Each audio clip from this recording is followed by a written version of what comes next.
Hello students, कैसे हो आप सब? कमेंट्स बॉक्स में बताइएगा आप सभी। आज हम स्टार्ट करने वाले हैं जो कल हमने डिस्कस किया था सिलेबस वाला पोर्शन, उसमें हम पहला पोर्शन स्टार्ट करने वाले हैं। कल क्या सिलेबस में डिस्कस किया था एक बार हम देख लेते हैं ताकि आपको पता चले कि हमारे सिलेबस में क्या किया था, क्योंकि सारे बच्चे वीडियो तो देखते नहीं है ना, डायरेक्ट क्या होंगे क्लास पे आ जाएंगे। तो सिलेबस देखना भी एक बार रिकॉल होना बार बार में ज़रूरी है। तो सबसे पहले हम सिलेबस में क्या देखेंगे, पहला पोर्शन है हमारा सब डिवीजन ऑफ बायोलॉजी। क्या देखेंगे? पहला पोर्शन है sub division of biology. Biology की जितने भी ब्रांचेज है उसके बारे में हम देखें, क्योंकि उसमें से ज़्यादातर क्वेश्चन पूछे जाते हैं और आपको क्वेश्चन भी दिखाऊंगी मैं। जब हमारा पेपर पूरा पोर्शन हो जाएगा ना, पहला सब डिवीजन ऑफ बायोलॉजी, तब आपके PGYQ लेके आएंगे, उसमें आपको पता चल जाएगा कि हाँ इस पोर्शन से क्वेश्चन पूछे गए हैं। कुछ तो मैंने आपको कल बताया भी दिया था और कुछ मैं फिर आपको लास्ट स्लाइड होगी ना जो हमारे क्लास में, उसमें 10-20 मिनट के लिए हम कल जो सेकंड क्लास होगी उसमें पूरा हमारा ये पूरा कंप्लीट हो जाएगा ना, उसमें हम क्वेश्चंस PYQ लेके आएंगे। फिर हम पढ़ेंगे इवोल्यूशन ऑफ लाइफ, की जीवन का विकास कैसे हुआ, फिर टैक्सोनॉमी के वर्गीकरण के बारे में पढ़ेंगे, फिर सेल के बारे में, फिर हेरिडिटी के बारे में, अनुवांशिकता के बारे में, फिर बायो फर्टिलाइजेशन जैव उर्वरक के बारे में। फिर हमारा 7वां पोर्शन आएगा मानव शरीर रचना और शरीर क्रिया विज्ञान आएगा। फिर हमारा आगे क्या पोर्शन आएगा, 8वां हमारा प्लांट फिजियोलॉजी आएगी। फिर 9वां पोर्शन रोग और उपचार आएगा। फिर हमारा 10वां आएगा हमारा, ये तो इसमें आ गया, 10वां हमारा क्या आएगा, बायोटेक्नोलॉजी आएगा। ठीक है, तो ये 10 चैप्टर हमारे किस में भाई, बायोलॉजी में। साइंस की जो बच्चे ROAR की तैयारी कर रहे हैं, UPPCS ज़्यादातर, क्योंकि UPPCS या यूपी का कोई भी एग्जाम होता है जिसमें ज़्यादा क्या पूछे जाते हैं हमारे साइंस, और साइंस में भी सबसे ज़्यादा कौन सा पोर्शन पूछा जाता है आपका, साइंस में भी सबसे ज़्यादा आपका बायो का पोर्शन पूछा जाता है, वो हम कवर करेंगे ताकि आप PCS लेवल का एग्ज़ाम तो क्लियर आपको करना ही है, और उसके साथ आप अगर स्टेट का कोई भी एग्ज़ाम करना चाहे उसमें आपके बायोलॉजी के क्वेश्चन ना छूटे। ठीक है, तो ऐसे अब स्टार्ट करते हैं। पहला हमारा चलिए जी, पहला चैप्टर स्टार्ट हो रहा है हमारा।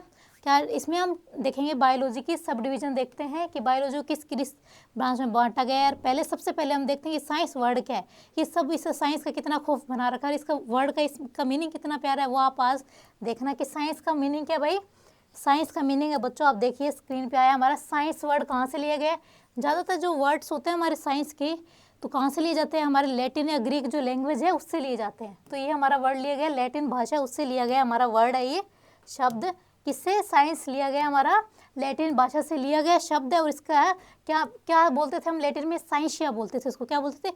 साइंसिया, जिसका मीनिंग था नॉलेज। देखो कितना अच्छा मीनिंग है साइंस का, है नॉलेज यानी ज्ञान लेना है आपको। इसलिए तो आपको क्या पढ़नी है, आपको पढ़नी है साइंस, क्योंकि आपको किस चीज़ का ज्ञान चाहिए भाई, आपके आसपास क्या हो रहा है, आपकी बॉडी में क्या हो रहा है। सबसे पहले तो हमें पता होना चाहिए कि हमारी बॉडी में क्या हो रहा है। साइंस पढ़ना जरूरी क्यों है बच्चों, बायोलॉजी खासकर पढ़ना क्यों है, क्योंकि एटलीस्ट हमें आसपास चीज़ों को पता होना, कम से कम हमें हमारे शरीर का तो पता हो कि जब हमें बुखार हो रही है तो ये तो पता हो ना कि वायरल इन्फेक्शन, हमें बैक्टीरियल है, फंगल है, कौन सा इन्फेक्शन। हमारे पेट में दर्द हो तो हमें पता चले ना कि पेट का पोर्शन कौन सा है, गले में दर्द हो तो गले में कहाँ दर्द हो रहा है, मम्प्स वाली कौन सी डिजीज़ हो रही है। तो हमें एटलीस्ट इतना तो पता हो ना कि हमारी जो बीमारियाँ हो रही है वो हमें कहाँ से हो रही है, कैसे हो रही है, और कौन से ऑर्गन में हो रही है। एटलीस्ट इतना तो नॉलेज टर्म्स हमें आनी चाहिए ना, इसलिए हम बायोलॉजी पढ़ते हैं।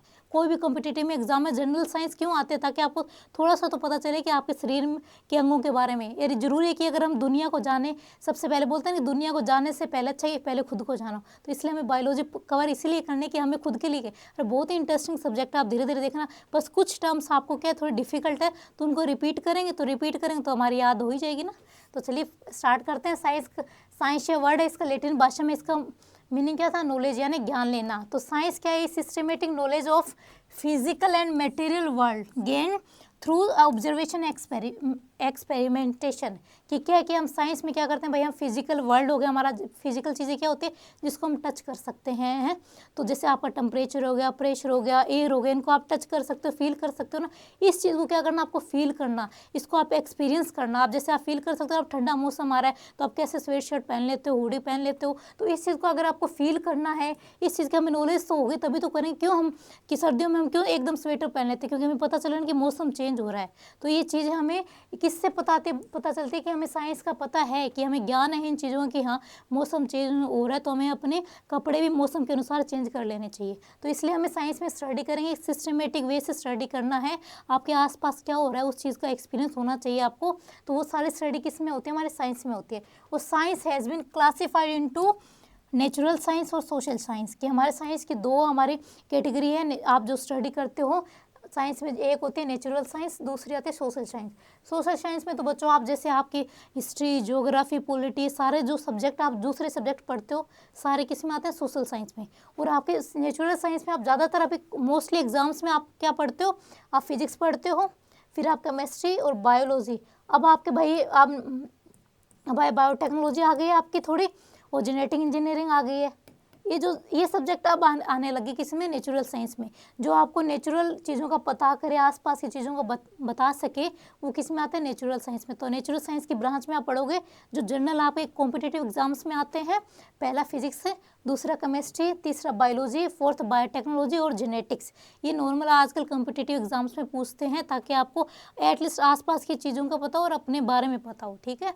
और ये तो आपको पढ़ना है सोशल साइंस, तो आप इसके कॉम्पिटिटिव की ये तो कंपलसरी होता है यार। आजकल सबसे ज़्यादा क्वेश्चन तो आपको पता है बायो, इसमें भी बायो का पूछते हैं, ठीक है। तो साइंस किससे लिया गया, हमारे लैटिन वर्ड है, किससे लिया गया, इसका मीनिंग था साइंसिया, और जिसका मतलब है नॉलेज, ठीक है। साइंस की हमारे कितनी दो ब्रांच हम देखते हैं, नेचुरल साइंस और सोशल साइंस। और सोशल साइंस में तो आप फिजिक्स, केमिस्ट्री आपके नहीं, सोशल साइंस में तो आप आएंगे हमारे हिस्ट्री हो गई, आपकी ज्योग्राफी हो गई, इकोनॉमिक्स हो गई, ये सारे सब्जेक्ट किस में आते हैं, सोशल साइंस में। और नेचुरल में physics, chemistry, biology, biotechnology, genetic engineering, ये सारे किस में आती है, हमारी नेचुरल साइंस में। अब हिंदी वालों के लिए मैंने हिंदी में दे दिया है, फिर भी थोड़ा सा पढ़ देती हूँ ताकि आपको लगे कि आपके हिंदी और इंग्लिश वालों के बीच में डिस्क्रिमिनेशन ना हो, ठीक है। तो हम विज्ञान देखते हैं। विज्ञान का साइंटिया वर्ड है, इसका मतलब ज्ञान हो गया, ठीक है। विज्ञान अवलोकन और प्रयोग के माध्यम से प्राप्त भौतिक और भौतिक दुनिया का व्यवस्थित ज्ञान है, ठीक है। आपको जो आसपास की भौतिक चीज़ें हैं उनका क्या करना, उनका स्टडी करना, उनको ऑब्जर्व करना ही हमारे क्या है, विज्ञान है। तो विज्ञान दो भागों में, प्राकृतिक विज्ञान और सामाजिक विज्ञान। चलिए हमारे पहली स्लाइड पूरी हो गई। इसका आपको आज से पता चल गया ना साइंस का मीनिंग क्या है, हमें साइंस क्यों पढ़नी है, हमें ज्ञान लेने के लिए साइंस पढ़नी है, ठीक है। चलिए आ जाए फिर नेक्स्ट देखते हैं हम। अब नेचुरल साइंस को किस में बांटा के देखिए भाई, natural science has further classified into physical science. कौन से हो गए भाई, फिजिकल साइंस। दूसरी हमारी biological science, which has been further classified into many branches और सब ब्रांचेज। जैसे क्या होगी भाई, आपकी बायोलॉजिकल साइंस में क्या होगी, आपकी बॉटनी हो जाएगी है, जिसमें आप प्लांट्स की स्टडी करोगे। जूलॉजी हो जाएगी आपकी, जेनेटिक्स हो गई आपकी, फिजियोलॉजी होगी आपकी। सारी किसकी ब्रांचेज है भाई, ये बच्चों सारी ब्रांचेज है हमारी बायोलॉजी, जिसमें आपके बायो यानी लिविंग ऑर्गेनिज्म के बारे में बात की जाए, वो सारी किस में आती है, हमारी बायोलॉजिकल साइंस में। और जिसमें आप फिजिकल साइंस में क्या आएगा, आपकी केमिस्ट्री आ जाएगी, और दूसरी क्या आएगी आपकी, दूसरी आएगी आपकी फिजिक्स होगी। फिजिकल साइंस में आप इनके बारे में, क्योंकि आप कोई भी सब्सटेंस की या आप कोई भी मटेरियल की क्या पता करते हो, स्टेट पता करोगे हैं, उसके गुण पता करोगे, इसके केमिकल प्रॉपर्टी, फिजिकल प्रॉपर्टी आप उसके बारे में पता करोगे, वो तो होगी हमारी फिजिकल साइंस होगी। जैसे इसमें आप करोगे फिजिक्स और केमिस्ट्री की स्टडी करेंगे। और हम बायोलॉजिकल साइंस में आप बॉटनी, जूलॉजी, अब इसमें और बहुत सारी ब्रांचेज आप धीरे धीरे हम देखते हैं बायोलॉजी की ब्रांचेज के बारे में। और इससे पहले देखते हैं हमारे दो साइंटिस्ट थे, लेमार्क और ट्रेविनर्स। कौन से भाई, हमारे ट्रेविनस हमारे दो साइंटिस्ट हैं। उन्होंने क्या दिया था भाई, टर्म बायोलॉजी इंडिपेंडेंटली दी थी, ठीक है।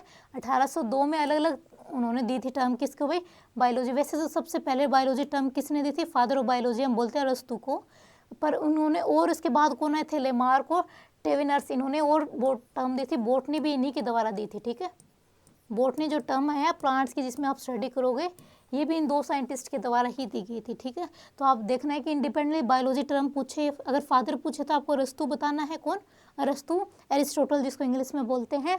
और वैसे पूछे कि नॉर्मली जिन्होंने बायोलॉजी टर्म अलग अलग इंडिपेंडेंटली दी थी, वो थे हमारे लेमार्क और ट्रेविनर्स, ठीक है। क्लियर हो गया ना आपका ये वाला पूरा पोर्शन कि हमारे नेचुरल साइंस, फिजिकल साइंस और बायोलॉजिकल साइंस में है। और हम पूरा पोर्शन कौन सा करने वाले हैं, यहाँ पे पूरा पोर्शन हम बायोलॉजिकल साइंस का ही करेंगे। आपके बारे में, प्लांट्स के बारे में हम पढ़ेंगे, ठीक है। आपके बारे में मैं भी उसमें शामिल हूँ, ठीक है। चलिए आ जाए अब नेक्स्ट पे हमारे। अब आगे हमारे सारी ब्रांचेस स्टार्ट हो गए हमारे बायोलॉजी की, ठीक है, जो सिर्फ बायोलॉजी वाले पोर्शन में आती है, ठीक है। कुछ ब्रांचेस तो हमारे फिजिक्स में भी है, क्योंकि वो फिजिकल साइंस का पार्ट है, कुछ केमिस्ट्री में। पर हमें अभी किसकी चर्चा करनी, सिर्फ बायोलॉजी की। जो बायोलॉजी में एग्जाम्स में क्वेश्चन पूछे गए बायोलॉजी से रिलेटेड, जो आपके कोई भी एग्जाम में पूछे जाते हैं, वो सारी ब्रांचेज हम अभी करते हैं। पहली ब्रांच है बच्चों जूलॉजी है, इसी से क्वेश्चन भी आया गया है। और जो इसमें लिखा हुआ है ना, एग्जैक्ट इसी परिभाषा से क्या पूछा गया, क्वेश्चन पूछा गया। जो ये आपकी डेफिनेशन है ना, एग्जैक्ट उसी से क्या पूछा गया, क्वेश्चन पूछा गया। तो पहले देखते हैं जूलॉजी। आप चिड़ियाघर में तो जाते होगे ना, सब छोटे छोटे बच्चों को तो चिड़ियाघर में जाने का वैसे बहुत शौक होता है। क्यों? क्योंकि वहाँ पे कभी कोई बंदर देखने का शौक होता है किसी को, है। जैसे हमारे अंदर गुण होते हैं ना, वैसे वैसे हम एनिमल को देखना पसंद करते हैं। किसी को टाइगर, किसी को एलिफेंट, है। आप अपने करेक्टर के हिसाब से एनिमल को पसंद करते हो ना, इसलिए आप कहाँ जाओगे, जूलॉजी, यानी जू में जाओगे। वहाँ पे किसकी स्टडी करनी है आपको, कोई भी जानवर जो आपको पसंद आए उसकी आप स्टडी कर सकते हो। कि हाँ, आपको रेंगता हुआ क्या दिखे, सांप दिखेगा, है, या फिर दौड़ते हुए आपको मंकी दिखेंगे, हैं, चढ़ते हुए लंगूर भी दिख सकते हैं पेड़ों पे। तो आप वहाँ पे जाओगे, आप वो चीज़ें ऑब्जर्व करोगे, उनको देखोगे, जंतुओं को यानी जानवरों को या एनिमल्स को आप देखोगे। उसकी स्टडी क्या कहलाती है, जू। यानी जू आप जाओगे, ये आपकी टर्म याद करनी है, जूलॉजी, जू से। यानी जू में हम जाते हैं, किसके लिए जाते हैं भाई बच्चों, जू में हम जंतुओं को देखने जाते हैं ना, एनिमल्स को देखने जाते हैं। चाहे आप कोई सा भी आपको जो पसंद है उसको देख लेना। तो जूलॉजी में हम स्टडी करते हैं किसके भाई, detail study of different living and extinct animal. Question यहीं से आया गया था, मैं क्वेश्चन भी आपको अभी बताऊंगी। पहले ये देख लीजिए कि जूलॉजी में हम किसकी स्टडी करते हैं, कि डिफरेंट लिविंग ऑर्गेनिज्म कि डिफरेंट लिविंग ऑर्गेनिज्म में किसकी, एनिमल्स की करते हैं। क्योंकि ऑर्गेनिज्म तो बहुत सारे हमारे, कौन से उसे होते हैं ऑर्गेनिज्म हमारे, एक सेल के भी होते हैं, हमारे मल्टी सेलुलर भी होते हैं। पर इसमें जो हम स्टडी करेंगे मल्टी सेलुलर ऑर्गेनिज्म की करेंगे, ठीक है। क्योंकि जूम में हम क्या देखते हैं, जो भी होगा कम से कम विजिबल तो जूम में जाते हैं हम देखने के लिए, तो जाते हैं कम से कम उसमें मल्टी सेलुलर सेल्स होगी, तभी तो हम उसको देख पाएंगे ना। एक माइक्रो ऑर्गेनिज्म को तो आप जूम में देखने होगा वो, पर आप देख तो नहीं पाओगे ना, उसको हम प्रिजर्व करके तो नहीं रखेंगे ना। वो तो हमारे हैंड में भी हम बहुत सारे माइक्रो ऑर्गेनिज्म होंगे ही ना। तो इसलिए हम जू में जा रहे हैं। क्यों जा रहे हैं भैया, हमें जानवरों को देखने जा रहा है।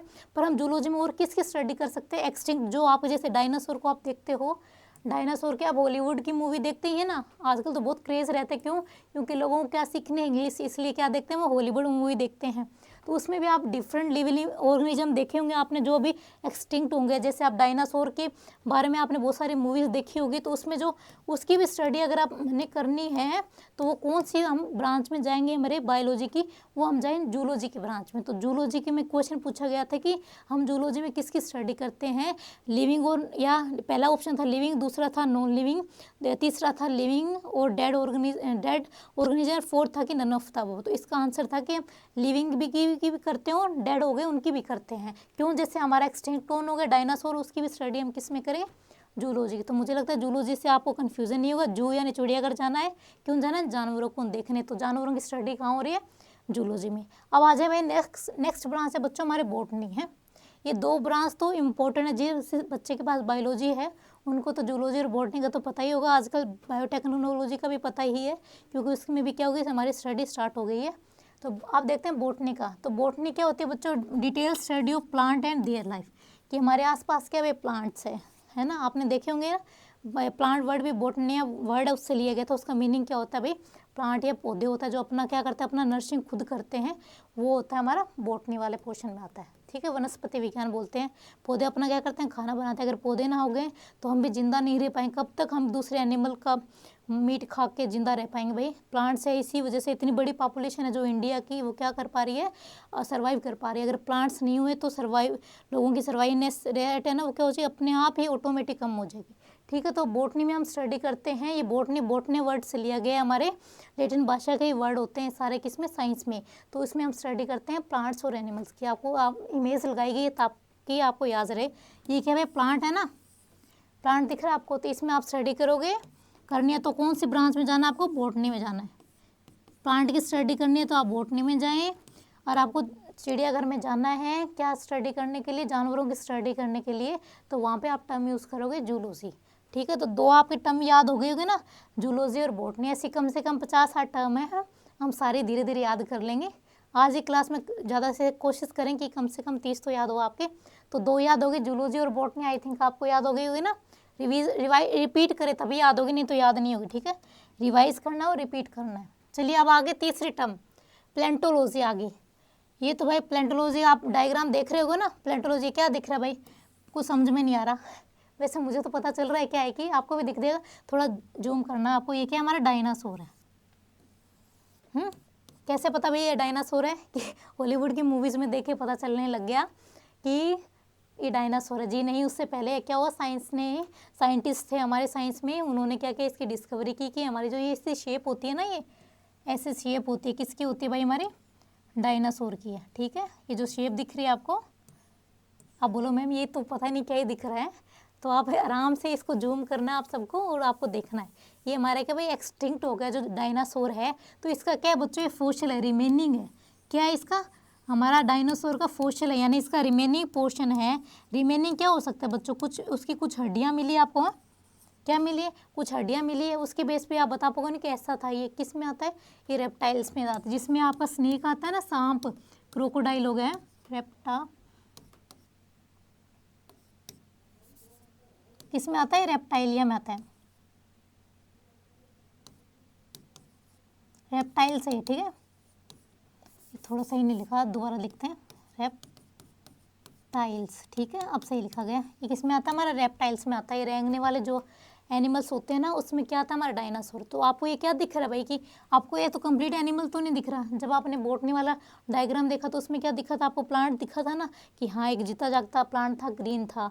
ऐसे आपने जूलॉजी वाले पोर्शन में हमने जब देखा था, उसमें क्या दिखा था आपको? एक एनिमल दिखा। ऐसे हमें यहाँ पे क्या दिख रहा है भाई? ये क्या दिख रहा है? रिमेनिंग पोर्शन ही तो दिख रहा है। तो प्लेंटोलॉजी क्या होती है बच्चों? Palaeontology the study of history of life on Earth as based on fossils, कि किसके बेस पे हम प्लेंटोलॉजी में? फॉसिल्स के बेस पे हम स्टडी करते हैं। किसका फॉसिल हो सकता है भाई प्लेंटोलॉजी में? आप किसी का भी ले सकते हैं, चाहिए आप एनिमल का, एनिमल में जैसे आपने अभी देखा है किसका? डायनासोर का।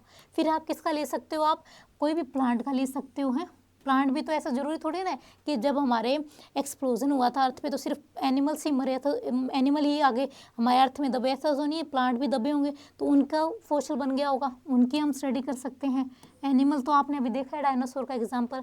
फिर आपको फंजाई होगी, आपने है फंजाई तो आपको दिखती नहीं होगी, नेक्डाई से बहुत छोटी होगी। आप मशरूम को देखते होगे ना, मशरूम किस में आती है? फंजाई में। कि इसकी भी बहुत वेराइटी होगी हमारे, तो जो कुछ वेराइटी क्या होगी हमारी उस एक्सप्लोजन में, या जो हमारे अर्थ पे घटना हुई थी उसमें क्या हो गया? हमारे बरीड हो गए अर्थ में। तो फंजाई का कुछ बैक्टीरिया भी दबे होंगे भाई ज़मीन में, कुछ सिंगल सेल लिविंग सेल्स भी होंगे उसमें भाई उस टाइम हमारे। तो that have been found in layers of rocks materials and impression of organisms preserve in rocks, के जो आपके रॉक्स देखते हो ना, आपको ऐसा तो है नहीं कि अभी जो जैसे मैं हमारे यहाँ पे खड़ी हूँ तो मुझे दिख जाए कि हाँ भाई यहाँ पे कोई किसी का डायनासोर का मेरे को दिख रहा है, किसी का कोई प्लांट का दिख रहा है, कोई मशरूम का मुझे कोई पोर्शन दिख रहा है, वो भी बहुत पुराना, ऐसा तो नहीं ना। कोई रॉक होगी, रॉक भी क्यों दिखे? क्योंकि वहाँ पे क्या हो गया, तो बहुत सालों पहले क्या हो गया, वहाँ पे कोई ज्वालामुखी फटी होगी है, या कुछ क्या एक्सप्लोजन हुआ, तो उसकी वजह से उस रॉक पे क्या हो गए भाई, कुछ उस इंप्रेशन जम गए होंगे एनिमल्स के, प्लांट्स के, या वहाँ पे भी जितने भी सिंगल सेल ऑर्गेनिज्म हो सकते हैं, बैक्टीरिया हो सकते हैं,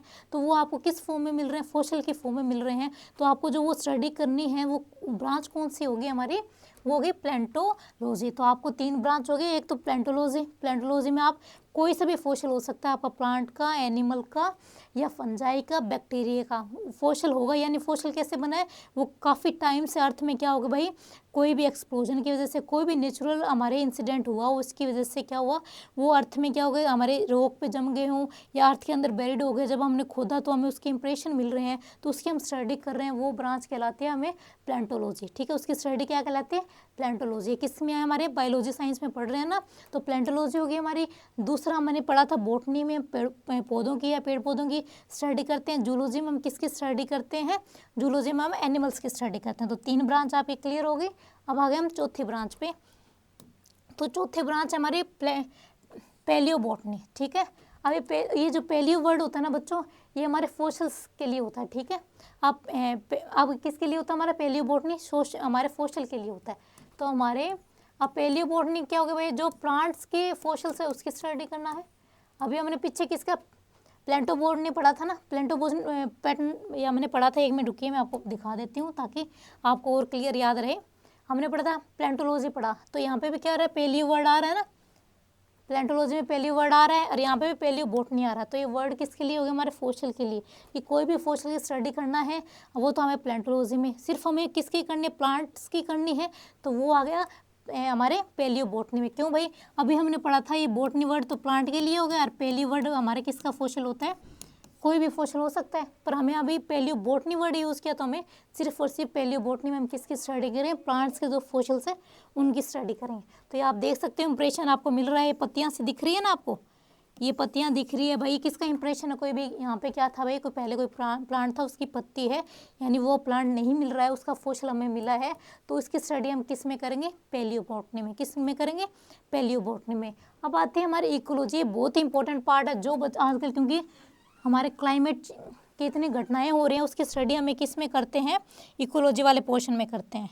जो आपकी पॉपुलेशन बढ़ रही है उसकी भी हम पोर्शन किस में स्टडी करते हैं? इकोलॉजी में करते हैं। तो इसमें क्या है? The branch of biology that deals with the relation of organism to one another and their physical surrounding, कि हमारे जो ऑर्गेनिज्म हो गए, चाहे आप हो गए या आपके आसपास आपके दोस्त हो गए, आपका उनके साथ रिलेशनशिप और आपका इन्वायरमेंट के साथ रिलेशनशिप क्या कहलाता है? इकोलॉजी। ये आपको स्टडी करनी है किसकी भाई? आपका रिलेशनशिप दूसरे ऑर्गेनिज्म के साथ, चाहे वो आप एनिमल के साथ करें, कोई से भी, या तो पर्सन के साथ, ह्यूमन के साथ कर सकते हो, दूसरे एनिमल्स के साथ उनका रिलेशनशिप, और आप सभी का रिलेशनशिप किसके साथ? हमारे इन्वायरमेंट के साथ। तो वो किस में स्टडी करते हैं हम? इकोलॉजी की। तो पारिस्थितिक में जीव विज्ञान की वह शाखा जो जीवों के एक दूसरे से और उनके भौतिक परिवेश से संबंधों से संबंधित है, ठीक है, वो क्या कहलाते हैं? इकोलॉजी। तो हमने कितनी ब्रांच कर ली? 5 कर ली। पहले जूलॉजी में जिसमें हम एनिमल्स की स्टडी करते हैं, बॉटनी में हम प्लांट्स की स्टडी करते हैं, प्लांटोलॉजी में हम प्लांट्स, चाहे प्लांट्स के फॉसिल्स हो, एनिमल्स के हो, चाहे हमारे कोई भी सिंगल सेल ऑर्गेनिज्म हो, उनकी स्टडी करनी है तो प्लांटोलॉजी में आएगा। फिर हमने बोला पैलियो बॉटनी, सिर्फ हम बॉटनी में क्या करेंगे? सिर्फ प्लांट्स के हम फॉसिल्स की स्टडी करनी है तो पैलियो बॉटनी में आएगा। और इकोलॉजी में हमारे सिर्फ किस में रिलेशनशिप? चाहिए एनिमल्स का दूसरे एनिमल के साथ रिलेशनशिप, या फिर उसके इन्वायरमेंट में क्या आएगा भाई? आपके जो भी मौसम है, अभी जैसे हम मौसम के अनुसार अपने आप को चेंज कर लेते हो, तो ये भी हमारी इसकी स्टडी भी किस में होती है? इकोलॉजी में होती है, ठीक है। इको मतलब इन्वायरमेंट आप ले सकते हो। इको एक साउंड सिस्टम भी हो सकता है। साउंड भी तो एक अकेला इंसान क्या ही प्रोड्यूस करेगा, है? कर भी सकता है, ऐसी बात नहीं है ना। कुछ बच्चे होते हैं लाइब्रेरी में, आप देखते होंगे ना तो उनको पढ़ना होता ना पढ़ने देना है, तो वो साउंड प्रोड्यूस करते रहते हैं दूसरे, ताकि उन क्या करें? दूसरे लोग उन पे ध्यान कंसंट्रेट करें। तो वो रिलेशनशिप क्या कर रहा है, उसकी स्टडी आपको करनी है, तो वो आपको किस में करनी है? इकोलॉजी में जाके करनी है, ठीक है। तो आ जाए हम नेक्स्ट पोर्शन पे। पाँच ब्रांच हो गए, अब छठी पे आते हैं हम, जेनेटिक्स में, ठीक है। जेनेटिक्स वाले पोर्शन से तो हमारे क्वेश्चन आते ही हैं। क्वेश्चन पूछा जाता है ना ज़्यादातर कि हमारी हेरिडिटी की सबसे छोटी यूनिट क्या है? जीन ही तो होती है ना। 1 मिनट पानी पी लेती हूँ मैं। चलिए जी, जेनेटिक्स में देखते हैं। जेनेटिक्स में हम किसकी स्टडी करें? जीन्स की। जीन्स क्या होता है भाई? जीन्स हमारे क्या होते हैं? क्रोमोसोम का एक छोटा सा पार्ट होता है जो हमारा क्रोमोसोम होते हैं ना। कितने नंबर क्रोमोसोम होते हैं आपके? 46 क्रोमोसोम होते हैं। 23 आपके क्या होते हैं? पेयर्स क्रोमोसोम होते हैं। अगर इनकी हम स्टडी करनी है तो आप कौन सी ब्रांच में करेंगे भाई? जेनेटिक्स में जाएंगे। तो जेनेटिक्स की किसने दी थी भाई? मेंडल जी आए थे, उन्होंने जेनेटिक की क्या करी थी? डिस्कवरी करी थी। तो फादर भी किसको बोलते हैं हम? फादर ऑफ हमारे जेनेटिक्स मेंडल जी है। तो आप देखते हैं भाई इसमें किसकी स्टडी करते हैं? Study of heredity and how the characteristics of a living things are transmitted from one generation to next, कि कैसे हमारे भाई जैसे बच्चे क्या होता है? अपने पेरेंट्स जैसे होते हैं, कैसे उनकी हाइट होती है उनके पेरेंट्स जैसी होती है, कैसे उनका कलर होता है उनके मदर और फादर के कॉम्बिनेशन से मिलता है, या उनके क्या तो पेरेंट्स उनमें से माँ के जाएगा या फिर पिता के जैसा कलर क्या होता है? कॉम्बिनेशन जाता है। तो हम बोल देते हैं ना कि ये उसका बेटा हो सकता है, ये तो आपका ही भाई है, ये आपकी बहन है। तो कभी हम देखते हैं ना, कोई जब साथ में 2 बहन भाई जा रहे होते हैं तो सब बोल देते हैं कि आपका भाई है क्या ये? तो उसमें क्यों? क्योंकि हमें पता चलता है ना कि कुछ सिम्टम, जैसे कुछ हाइट हो गई, कुछ कलर हो गया है, किसी का आई कलर हो गया, तो क्या होता है? मैचिंग हो जाती है। तो उन चीज़ों को मैच करके हम क्या करते हैं कि उनको बता पाते हैं कि इनके जीन्स कहीं ना कहीं सेम हो गए, इसी बेस पे क्या होंगे? ये बहन भाई होंगे, ठीक है, या फिर इनके पेरेंट्स क्या होंगे? सेम होंगे। तो उस चीज़ की हमें स्टडी करनी है। तो आपको कौन सी ब्रांच में जाना पड़ेगा बायोलॉजी की?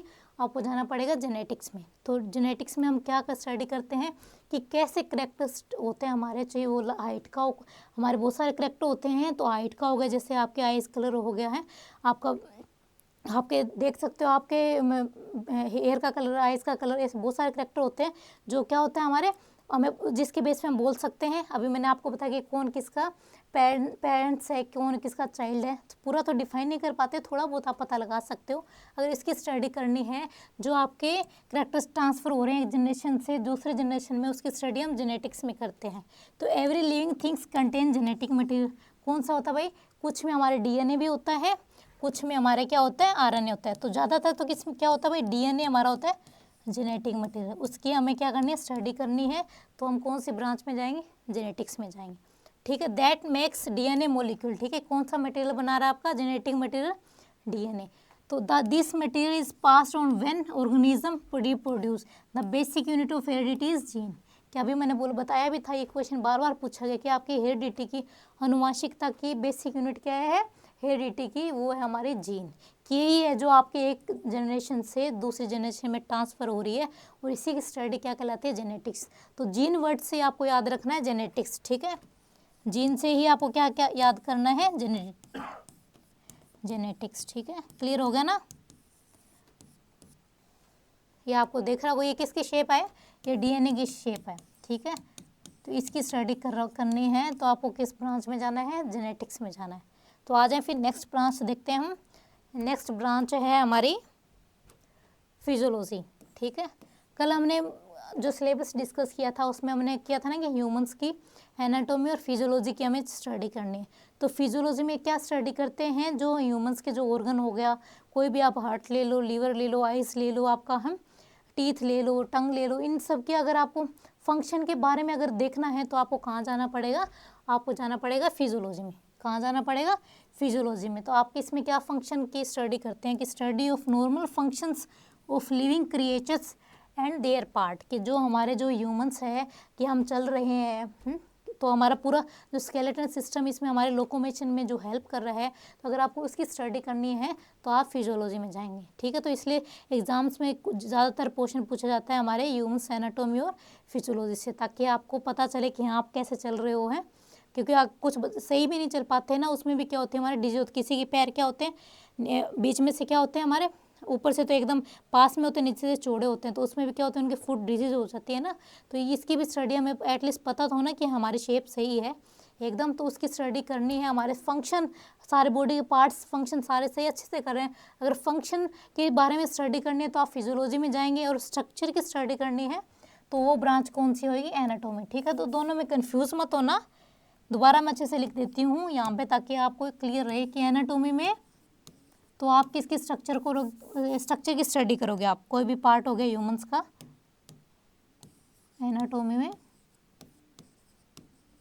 एनाटॉमी में तो आप पार्ट किसकी, आपके स्ट्रक्चर ह्यूमन के स्ट्रक्चर की स्टडी करोगे। और हमारे फिजियोलॉजी में फंक्शन जो हमारे ऑर्गन हो गया, आपको दिख रहा होगा ना यहाँ पे, हार्ट हो गया, हमारे स्मॉल इंटेस्टाइन होगी, आपका ब्रेन हो गया है, इनके फंक्शन की अगर स्टडी करनी है तो फिजियोलॉजी में जाएं। और ये ऐसी स्ट्रक्चर जैसे आप बोलो कि ये हमारा क्या भाई लीवर है, तो लीवर की अगर आपकी मतलब पूछे शेप कैसी है, रेक्टेंगुलर शेप होती है, तो अगर इसकी स्ट्रक्चर की बात करोगे तो आप किस में जाओगे, एनाटॉमी ब्रांच में जाओगे। ठीक है, तो आप आ जाएँ फिर हमारे पैडोलॉजी में। आगे कौन सी ब्रांच होगी हमारी, पैडोलॉजी ब्रांच होगी। तो कितनी ब्रांच कर ली हमने, जूलॉजी में एनिमल्स की करते हैं, बॉटनी में प्लांट की स्टडी करते हैं, फिर पैलियो बॉटनी में हम किसकी करते हैं, एनिमल्स वो प्लांट्स के फॉसिल की स्टडी करते हैं, इकोलॉजी में एनिमल्स का दूसरे एनिमल्स के साथ रिलेशनशिप या इन्वायरमेंट के साथ रिलेशनशिप क्या कहलाती है, इकोलॉजी कहलाती है। फिर हमने जेनेटिक्स देखा था, जेनेटिक्स में हम जीन की स्टडी करते हैं। फिर हमने कौन से ब्रांच देखे, फिजियोलॉजी में हम हमारे लिविंग ऑर्गेनिज्म के पार्ट्स के फंक्शन के बारे में क्या करते हैं, स्टडी करते हैं। ठीक है, अब आता है हमारा पैडोलॉजी कि it is a study of soil in their natural environment, it deals with pedogenesis, soil morphology and soil classification. ठीक है, तो आपको देखना है कि हमारे नॉर्थ इंडिया के जो आपकी सोइल है वो उसका टेक्सचर कैसा है, साउथ इंडिया की सोइल होगी उसका टेक्सचर कैसा है, तो इसकी अगर आपको स्टडी करनी है तो कौन सी ब्रांच में जाएंगे आप, पैडोलॉजी में।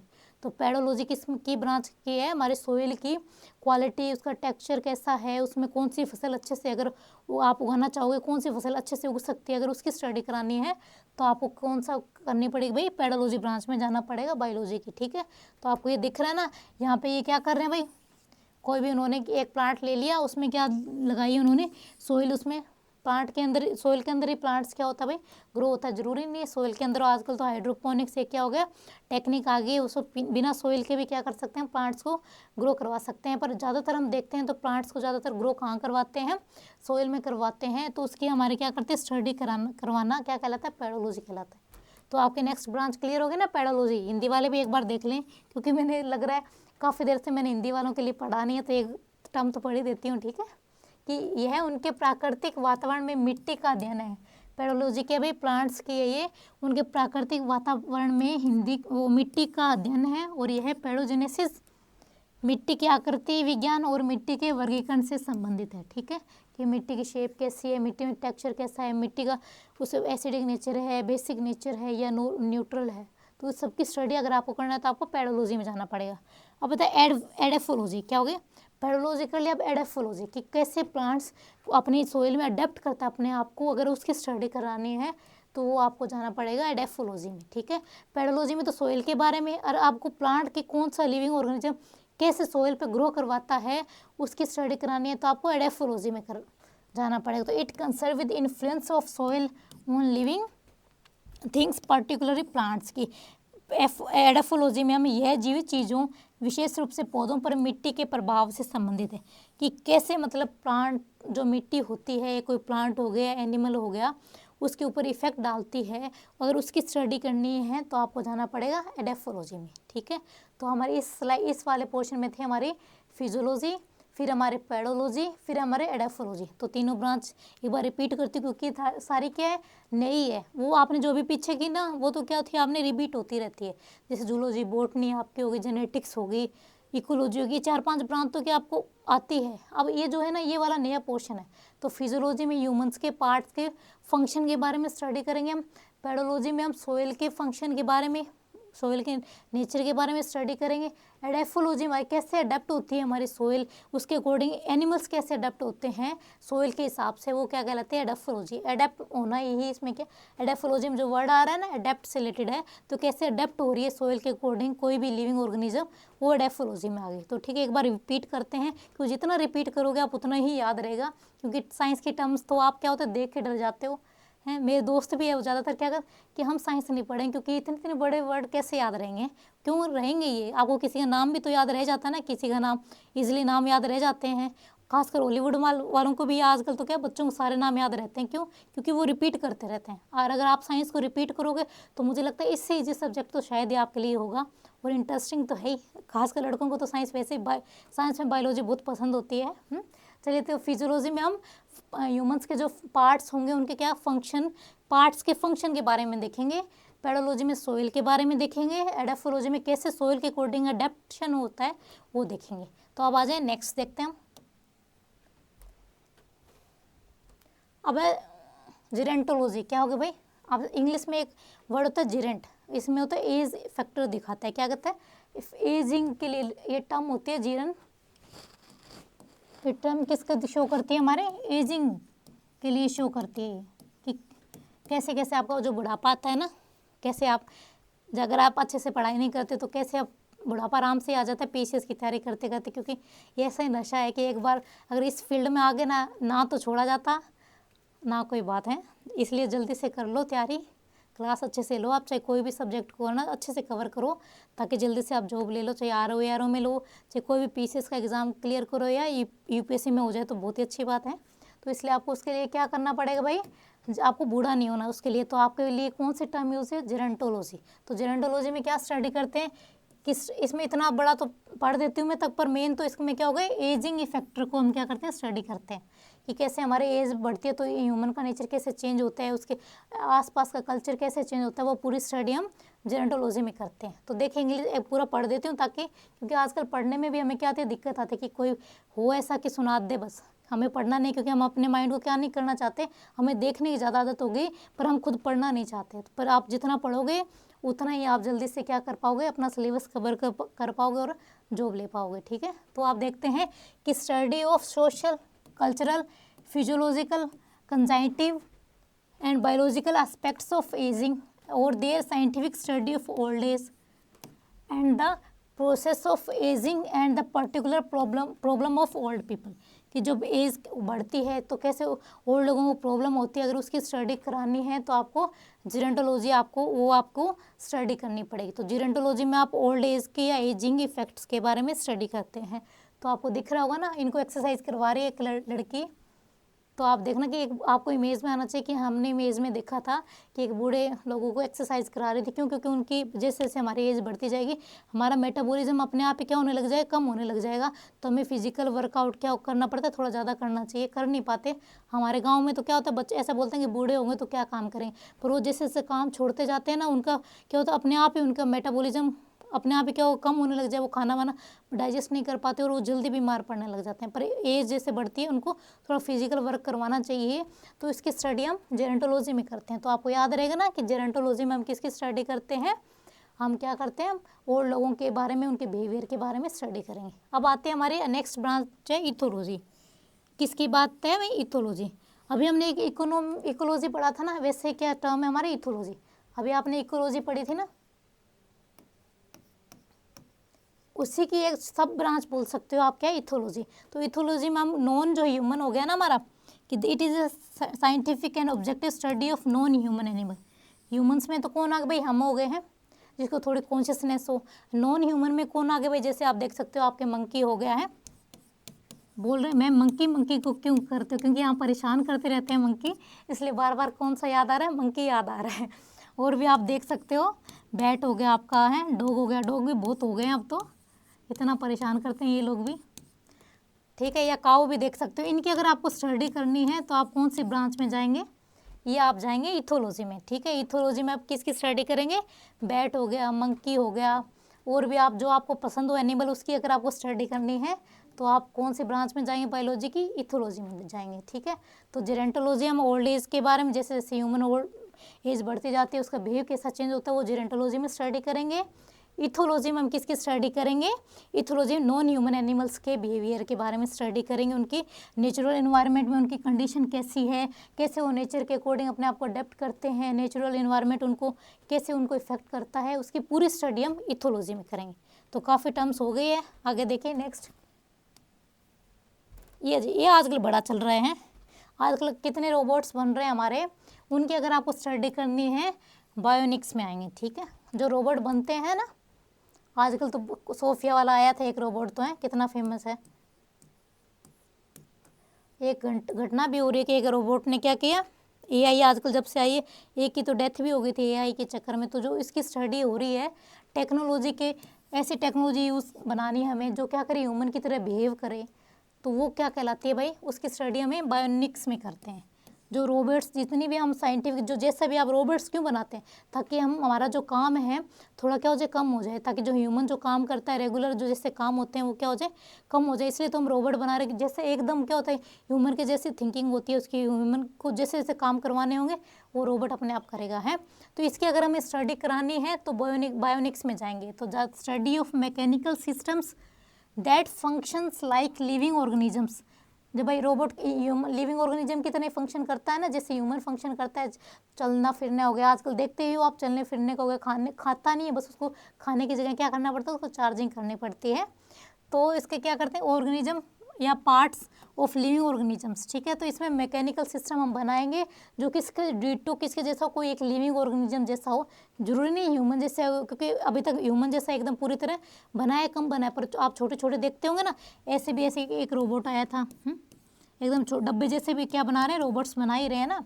तो इनकी क्या करना है, ऐसा पार्ट्स बनाना है, ऐसा ऑर्गेनिज्म बनाना जो डिटो ह्यूमन की तरह काम करे, वो किस में हम कराएंगे, बायोनिक्स में जाएंगे। तो bionics the application of biological methods and systems found in nature, the study and design of engineering systems and modern technology. The word bionics was coined J K. Steele in 1958। ये आप याद कर सकते हो क्योंकि रोबोट्स का आजकल बहुत चलन हो रहा है ना, तो पूछ सकता है। क्योंकि अब जैसे आपने क्या यूपीपीसी से अभी देख के आए हैं आप सभी, तो उसमें आपको ना क्या हुआ कि आपसे ना सन बहुत पूछ रहे हैं, तो ये आपको क्या हो रहा है कि ये हमारे कंट्रोल करता जा रहा है ह्यूमंस पे, तो एक करंट इशू भी हो सकता है। और तो आप उसमें आप क्या कर सकते हो, आप बायोनिक्स में ये पूछ सकते हैं कि बायोनिक्स टर्म हम, ये तो पता चल गया कि हम रोबोट की या ह्यूमन के जैसा जो ऑर्गेनिज्म है उसकी स्टडी करेंगे, पर ये टर्म किसने दी थी, ये पूछ सकता आपसे कि जेक ई स्टीले किसने दी थी, जेक ई स्टीले ने हमारे क्या टर्म दी थी, बायोनिक्स। किसने दी थी, जेक ए स्टीले ने हमारे बायोनिक्स टर्म दी थी, जिसमें हम स्टडी करते हैं ह्यूमन के जैसा एक ऑर्गेनिज्म होता है जो ह्यूमन की तरह क्या करता है, सारे फंक्शन या सारे काम करता है। तो क्लियर हो गया ना बायोनिक्स हमारी। चलिए आप आ जाए नेक्स्ट पे। नेक्स्ट देखते हैं हम बायोनोमीज। क्या देखते हैं नेक्स्ट हमें बायोनोमीज में देखते हैं। बायोनिक्स हो गया, बायोनोमीज, ठीक है। थोड़ा थोड़ा डिफरेंस है, ज़्यादा डिफरेंस नहीं है। इतना सा डिफरेंस आपको क्या कर देंगे, चारों ऑप्शन में कंफ्यूज कर देगा। इसलिए अच्छे से देखना आपको, इस जो आपकी डेफिनेशन है ना, इसको बहुत अच्छे से देखना है। चलिए, the study of mode of life of organisms in their natural habitat and their adaptation to their surroundings. Bionomics is the comprehensive study of a organism and its relation to the environment. It is also referred as ecology. ये भी हमारे बायोनोमीज किससे related है, ये भी हमारे ecology से related ही term है।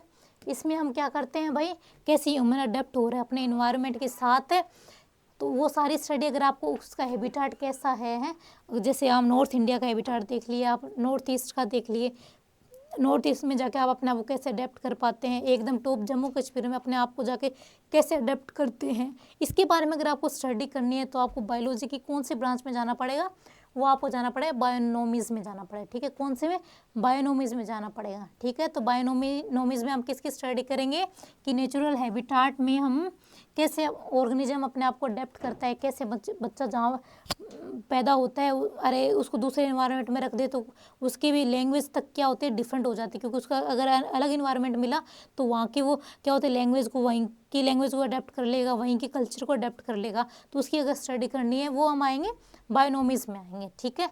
अब आता है बायोनोमी। अभी ये क्या थी, बायोनोमीज, ये है बायोनोमी कि थोड़ा सा डिफरेंस है, ज़्यादा डिफरेंस नहीं है, बस इतना सा डिफरेंस आपको कंफ्यूज कर देगा। तो इसलिए 2-3 बार हम रिपीट करेंगे इसको, और आप रिवाइज भी करना, ठीक है। मैं तो रिपीट कर दूंगी यहाँ पे, पर आपको भी एक बार रिवाइज करना, बिना रिविजन के तो कुछ भी नहीं होने वाला, ठीक है। क्योंकि हम रोबोट तो है नहीं है, तो कि क्या होगा कि एक बार हमें चिप में फिट कर दिया तो हमें याद रह जाए। रोबोट को भी अगर क्या होता है कि अगर चार्जिंग ना दे उसको, क्या होता है, तो वो भी भूल जाता है ना, भूल तो नहीं जाता है, उसके भी क्या होता है, चार्जिंग के बिना वो भी कुछ नहीं कर पाएगा। तो ऐसे ही आपको क्या करना, बार बार चार्ज करना अपने आप को, ताकि सारे टर्म्स याद रहे। अभी तो काफ़ी रिपीट कर लिया, हम फिर भी रिपीट करेंगे ताकि अच्छे से 50-60 जो टर्म है आपको नॉर्मली भी नॉलेज होना ही चाहिए ना हम इतना, क्योंकि इतनी टेक्नोलॉजी आ गई, अगर इतनी भी टर्म हमें नहीं पता होगी तो फिर कैसे काम चलेगा। हमें भी तो आगे थोड़ी बहुत डिस्कवरी करनी होगी ना। आप IAS वाईएस बन के थोड़ा बहुत आपको पता होना चाहिए ना कि हाँ बायोनोमीज क्या होती है, बायोलॉजी क्या होती है, ये सारी चीज़ें तो आनी चाहिए हमें। चलिए जी, आइए साहब जी, अब आगे देखते हैं बायोनोमी क्या होती है। The branch of biology concern with the law of life, कि हमारे जीव विज्ञान की वह शाखा जो जीवन के नियमों से संबंधित है। हर किसी की लाइफ में रूल्स होने चाहिए। कुछ तो बोलते हैं मेरा रूल है कि मैं तो अपनी मर्जी से उठूँगा, अपनी मर्जी से सोऊंगा, अपनी मर्जी से पढ़ाई करूँगा, है ऐसे रूल्स बनाते हो ना। अगर आपके पेरेंट्स बोलते हैं कि हाँ आप सुबह 4 बजे उठ के पढ़ाई करें, पर करनी नहीं, मैं तो मेरी मर्जी से ही उठूँगा, तो वो अगर आपको स्टडी करनी है तो कौन सी ब्रांच आएगी। आप बोलो कि आज से मैंने बायोनोमी कि क्या है, हमने बायोनोमी टर्म ली है तो आज से मेरी लाइफ के सारे रूल्स मेरे हैं, ऐसा नहीं होता। कुछ चीज़ों के रूल रेगुलेशन जो हमें मानने ही चाहिए, कॉन्स्टिट्यूशन भी हमने मानने पड़ते हैं ना, लाइफ में भी कुछ ऐसे रूल हैं उनको मानने चाहिए। तो वो जो नियम है आपके जीवन के नियम जो आपको मानना ज़रूरी है, जैसे आपको खाना टाइम पे खाना ज़रूरी है, जैसे बातें करना ज़रूरी है, वैसे पढ़ना भी उतना ज़रूरी है। ये भी आपको एक लाइफ में नियम बनाना है।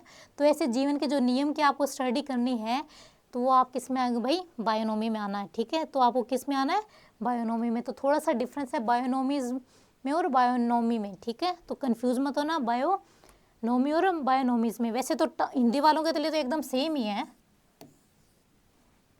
जीवन का लाइफ। वैसे तो आप ज़्यादा डिफरेंस नहीं मान सकते, बस इतना है कि थोड़ा सा आपको कंफ्यूज कर देगा एग्जामिनर, पर कंफ्यूज होना ही नहीं है क्योंकि सिंपल सी टर्म है।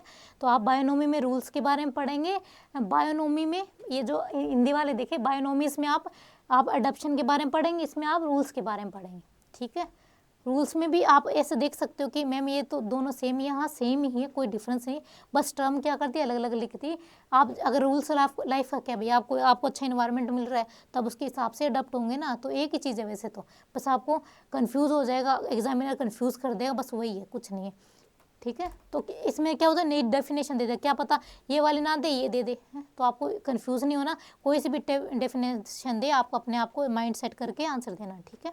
तो बायोनोमी क्या हो गई हमारी, concern with the law of life, ठीक है, लाइफ जीवन के नियमों की स्टडी करना, ठीक है। अब आते हैं हम नेक्स्ट स्लाइड में, वो है बायोमेट्री। मेट्री आप देखते हो मीटर हो गया, जैसे मीटर कोई भी जैसे होता है, ओडोमीटर हो गया है, स्पीड का मेजरमेंट के लिए हो गया है, बैरोमीटर हो गया। अब क्वेश्चन आए हुए, मैं ऐसे नहीं बोल रही कि मैं ये क्या बोल रहे हो आप।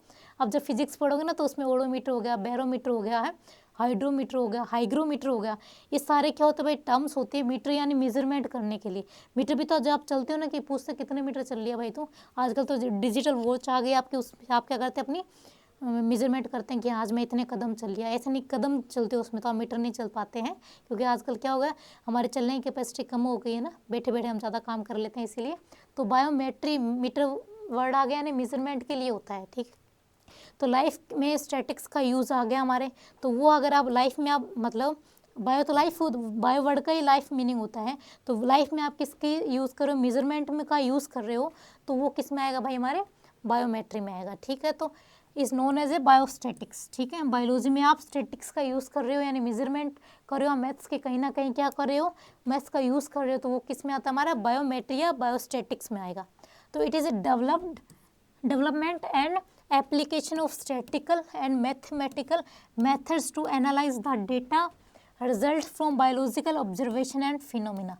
तो हमारे जो मेंडल जी थे ना, उन्होंने पहली बार क्या किया था, बायोलॉजी में क्या यूज़ किया था भाई, मैथ को यूज़ किया था। तो इसलिए उन्होंने, क्योंकि जेनेटिक्स को उनके क्रॉसिंग करवा रहे थे तो उनको अच्छे से रिजल्ट नहीं मिल पा रहा, तो उन्होंने स्टैटिक्स का यूज़ करके क्या किया था भाई, हमारे रिजल्ट बनाया था, ठीक है। तो हमारे मोनो हाइब्रिड डाई हाइब्रिड जो क्रॉस आया था वो किसकी वजह से आया था, स्टैटिक्स का यूज़ करके, हमारे मैथ का यूज़ करके बायोलॉजी में। तो वहीं से हमारे क्या हो गया, बायोमेट्री ब्रांच आई थी कि बायोलॉजी में भी हम किसका यूज़ कर सकते हैं, स्टैटिक्स का यूज़ कर सकते हैं। तो उसी को क्या बोलते हैं, बायोस्टैटिक्स या बायोमेट्री, ठीक है। आइए फिर देखते हैं फ्रेनोलॉजी क्या आ गया आपकी। Phrenology the detail study of shape and size of cranium as pose indication of character and mental ability. जो आपके क्रेनियम होता है ना, कहाँ होता है भाई, आपके ब्रेन में होता है, ठीक है। जो ये आपको याद रखना है, क्रेनियम कहाँ हो गया, ब्रेन। तो ब्रेन की आपके कोई बच्चा, किसी का IQ बहुत ज़्यादा होता है, किसी का IQ बहुत कम होता है। तो ये हमारे, इसकी आपको अगर स्टडी करनी है तो आपको किस में जाना पड़ेगा, फ्रेनोलॉजी में। किस में, फ्रेनोलॉजी में। आपको अगर गए हो आप, तो आपको किसकी स्टडी करो, आपको जो क्रेनियम लेयर है वो आपको क्या दिखाएगी, किसी भी एनिमल की आपको क्या है, इंटेलिजेंस लेवल दिखाएगी, ठीक है। तो आपको इंटेलिजेंस लेवल देखना है कि हाँ मेरे पास में जो पढ़ रहा है बैठ के वो कितना इंटेलिजेंट है। तो आपको पहले क्या करना पड़ेगा, फ्रेनोलॉजी ब्रांच में जाना पड़ेगा बायोलॉजी की, तभी आप बता पाएंगे कि हाँ वो मुझसे कितना इंटेलिजेंट है। या फिर उसका सिलेक्शन हो गया, फिर तो आप बता ही देंगे कि हाँ जी वो तो मेरे से इंटेलिजेंट था, तभी उसका सिलेक्शन हो गया। पर ये भी तो हो सकता है ना कि वो कंटिन्यूसली उसने अपनी जो पढ़ाई, उसने अगर उसने 6 घंटे पढ़ना था तो रेगुलर बिना डिस्ट्रैक्शन के उसने पढ़ा है, और आपने क्या किया, कभी आपने 10 घंटे पढ़ लिए, कभी आपने 2 घंटे पढ़ लिए हैं, तो आपकी कंटिन्यूसी नहीं रही, उसमें कंटिन्यूसी रही हुई तो उसका सिलेक्शन हो गया। तो ये भी मैटर करता है आप कितना कंटिन्यू अपनी चीज़ों को लेके, वो भी कहीं ना कहीं आपके सक्सेस में क्या करता है, रोल निभाता है।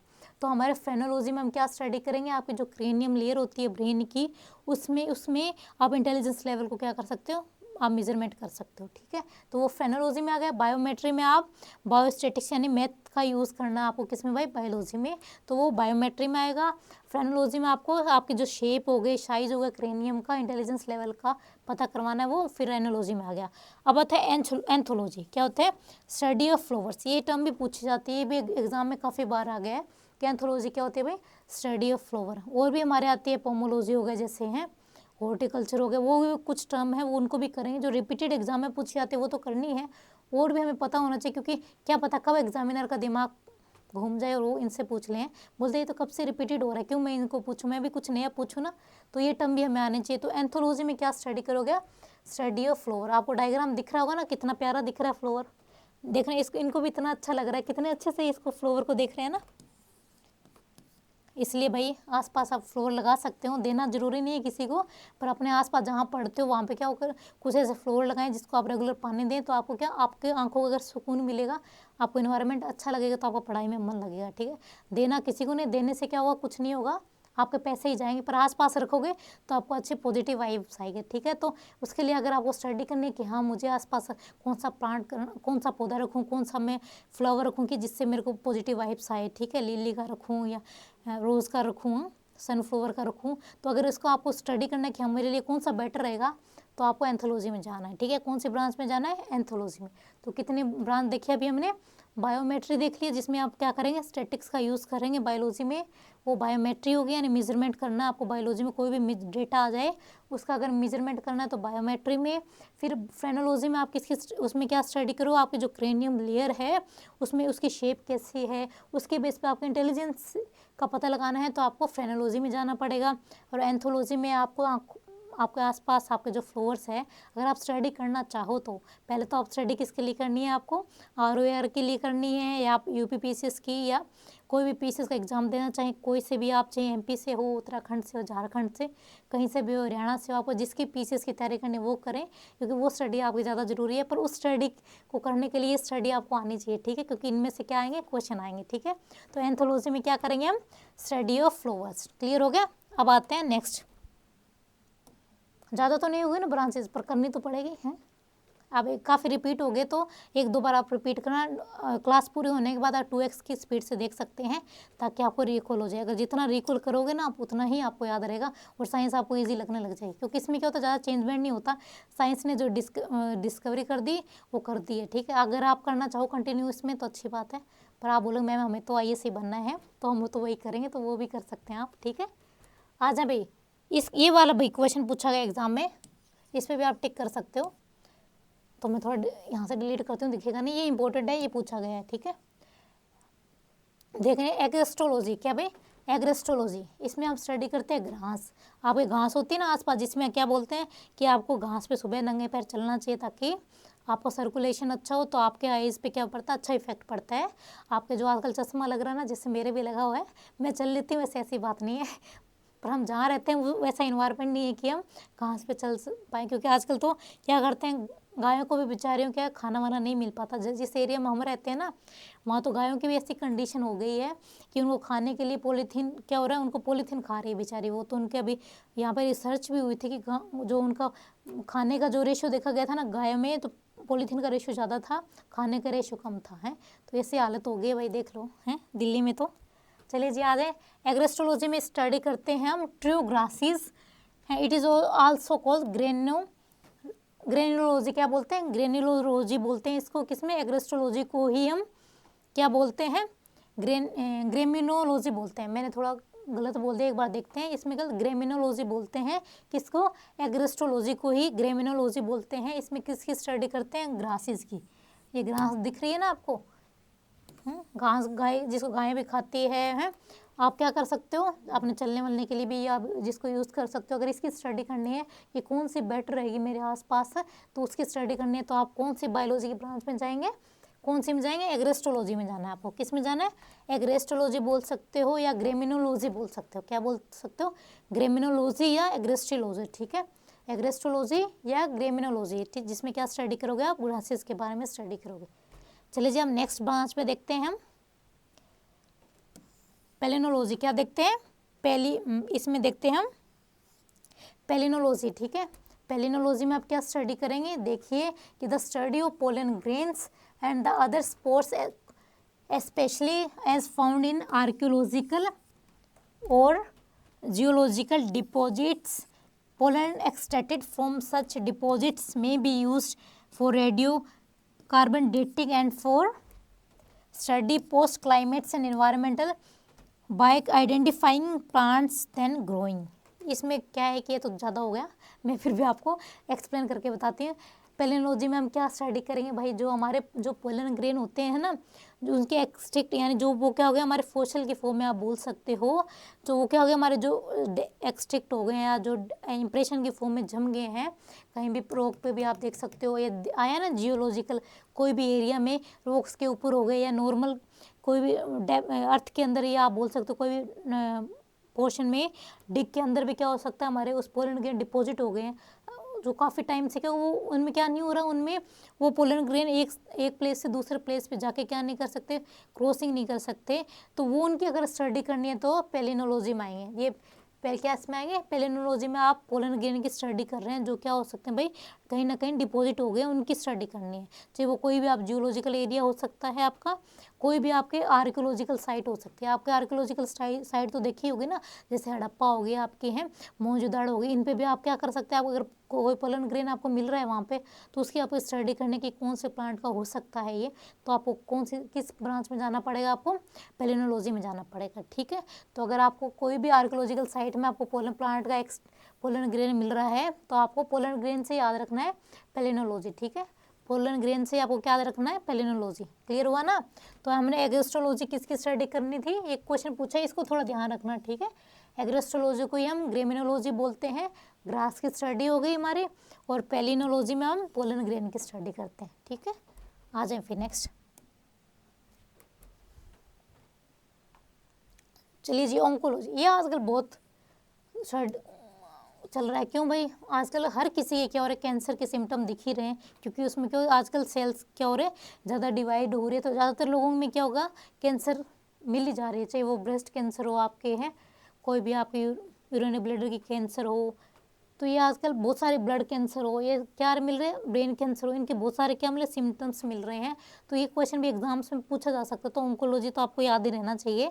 ऑन्कोलॉजी क्या होती है भाई, कैंसर की, हमें कैंसर जो सेल होती है उनकी स्टडी करनी है, तो आपको कौन सी ब्रांच में जाना पड़ेगा, ऑन्कोलॉजी में, कि कौन से टाइप की कैंसर है, कौन से पार्ट में आपके कैंसर है, इसकी अगर आपको स्टडी करनी है तो आपको कहाँ जाना पड़ेगा, ऑन्कोलॉजी में। अगर जीन की स्टडी करनी है तो जेनेटिक्स में जाना है, और कौन सा सेल आपको ज़्यादा ग्रो हो रहा है, कौन से ऑर्गन का, उसकी वजह से आपको कैंसर हो रही है, तो उसकी स्टडी करनी है, तो आपको ऑन्कोलॉजी में जाना है। किसमें, ऑन्कोलॉजी में जाना है, कि ये branch of biology that deals with the prevention, diagnosis and treatment of tumour या कैंसर, कि कौन से पार्ट में कैंसर हुई है, उसकी क्या ट्रीटमेंट हो सकता है, क्या प्रिवेंशन हो सकता है, उसकी स्टडी करनी है, तो आपको ऑन्कोलॉजी में जाना पड़ेगा। तो मैंने काफ़ी बार रिपीट किया, तो याद हो गया होगा ना आपको।